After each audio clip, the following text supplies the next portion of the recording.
Salve! Quarta-feira, de novo, 22 de julho de 2020, e o ano de 2020, que é aparentemente, ou pelo menos do ponto de vista das sensações, ele ainda não começou, já passou da metade, e vamos seguindo em frente, vamos tentando aí sobreviver em meio a essa confusão toda que envolve a nossa vida, envolve o planeta como um todo, envolve a geografia desse nosso planeta, a nossa pessoalmente, e assim vamos tocando. Prazer em revê-los. Estamos aqui hoje para discutir outra vez, dar continuidade às nossas discussões sobre os fundamentos teórico-metodológicos, os tais dos fundamentos teórico-metodológicos da geografia.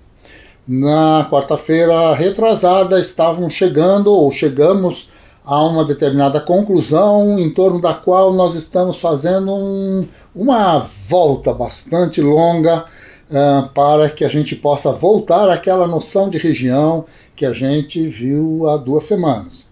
E na semana passada, então, pegamos somente um feixe, um pequeno detalhe da discussão sobre a geografia desesperadora, que é a ideia, então, de que a geografia seria uma ciência de síntese, uma ciência que junta tudo com tudo e depois sintetiza tudo, e quando sintetiza tudo vira uma ciência. Esta coisa que absolutamente não quer dizer coisa alguma e que, muito pelo contrário, criou muita confusão na construção e no desenvolvimento das reflexões sobre o sentido da geografia e a produção do seu discurso. Então, na semana passada, nós estávamos aqui neste enfrentamento, tentando buscar então os caminhos que nos permitem compreender que, afinal de contas, não existe nenhuma ciência que seja exclusivamente de síntese e que sintetizar vários temas não é síntese no sentido epistemológico do termo.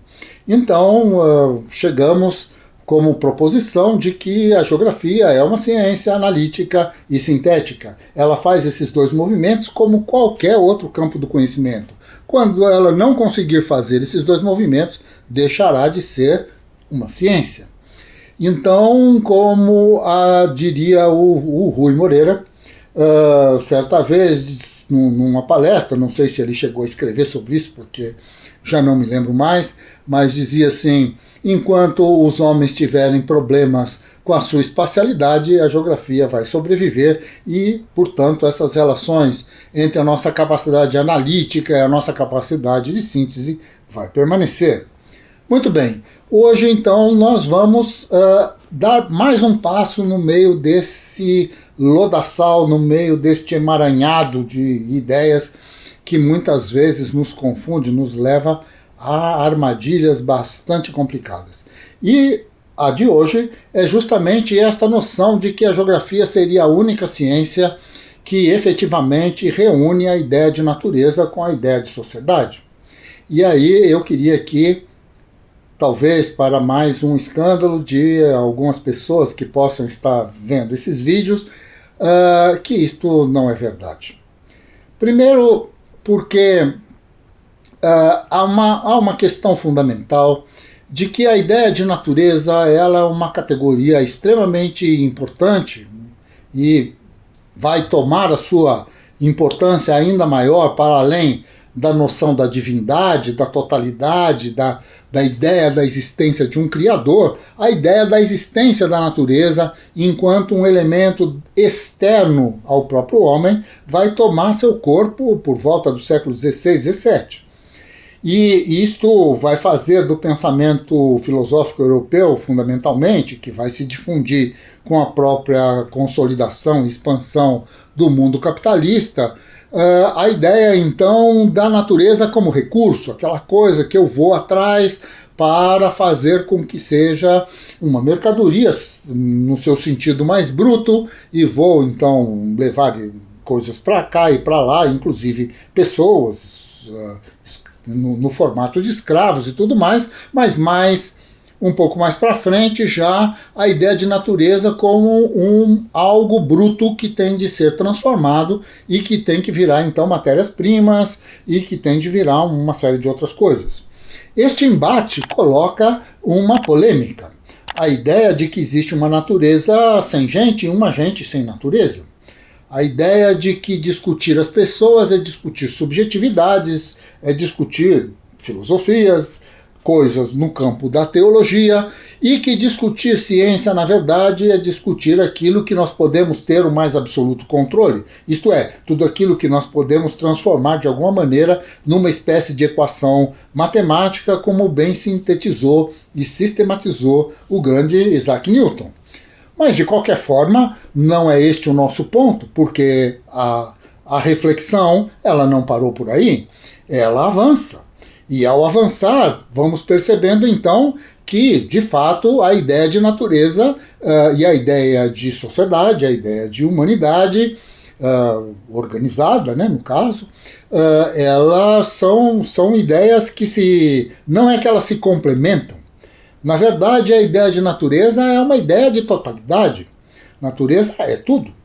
E, portanto, a percepção da natureza é a percepção da maneira pela qual o conjunto de elementos que a compõem se sintetizam e se materializam. E, portanto, como diria o Marx lá no seu Crítica ao Programa de Gotha, a natureza é a fonte de toda riqueza. E como fonte de toda riqueza, o trabalho humano nada mais é do que natureza em movimento. E nesse sentido, então, existe uma questão fundamental, que é a ideia de que nós, os seres humanos, mesmo e independentemente do fato de estarmos socialmente organizados, independentemente do fato de olharmos para o espelho e ficarmos imaginando que somos os Homo sapiens sapiens, isto é, somos uma espécie que sabe e que, mais do que sabe, que é capaz de refletir sobre o seu próprio saber, como nós estamos fazendo aqui agora. Então, nesse sentido, a ideia de humanidade, ela se materializa de fato como uma das dimensões fundamentais, pelo menos do ponto de vista deste nosso planeta, daquilo que chamamos de natureza. A humanidade é a parte ou uma das partes desse todo. Não existe nenhum tipo de alienação possível que possa permitir que não sejamos natureza. E não existe nenhuma natureza nesse momento que possa existir sem que a ideia de humanidade, de sociedade, etc. e tal, esteja contida. A ideia, aqui citando mais uma vez o Rui Moreira, que daqui a pouco vai começar a me cobrar direitos autorais por isso tudo, mas fundamentalmente a ideia é essa. Nós não podemos construir uma geografia que tem um relevo sem gente e gente sem relevo. Nós não podemos fazer isso, porque na verdade o que nós estamos construindo, uma natureza sem pessoas e pessoas sem natureza, é construir algo no campo da metafísica. E se nós estamos pensando realmente em termos de natureza, a metafísica só é natureza para os metafísicos. Isto quer dizer o seguinte, que do ponto de vista da fantasia podemos construir o que quisermos, mas do ponto de vista da realidade, do ponto de vista da materialidade do mundo, a ideia de natureza é a ideia de uma totalidade onde a ideia de sociedade está dentro e, na verdade, a realização dessa sociedade, o existir enquanto sociedade, é o existir de uma das maneiras da natureza na sua simbiose total, isto é, na relação que temos com a atmosfera, com os minerais, com a luz solar, ou seja lá com o que vocês queiram. De uma maneira ou de outra, não existe uma geografia física que não seja social. Neil Smith já dizia isso. Não existe geografia que não seja física. Não existe geografia sem a geograficidade das coisas, sem os prédios, sem os encanamentos, sem as ruas, sem os automóveis, não existe geografia sem isso. E esta é a fisicidade do mundo, junto com as montanhas, junto com as rochas, junto com as águas oceânicas e a circulação atmosférica. E as florestas, para não esquecer as florestas. Então, nesse sentido, a ideia de uma geografia que funde, né, ser a única ciência que funde natureza com sociedade, é, na verdade, um desvio do ponto de vista de uma reflexão um pouco mais sistemática. Por quê? Porque não é a geografia que funde a natureza com a sociedade. A realidade funde a natureza com a sociedade. E nenhum campo do conhecimento é possível de se desenvolver sem levar em consideração a existência dessa totalidade. Claro, podemos criar desvios, como, por exemplo, imaginar que a questão ambiental em si, enquanto um dilema e uma temática, é uma ciência em si mesma. A grande maioria dos geógrafos que conheço, e antropólogos, e sociólogos, e biólogos e tudo mais, discordariam desse tipo de posicionamento.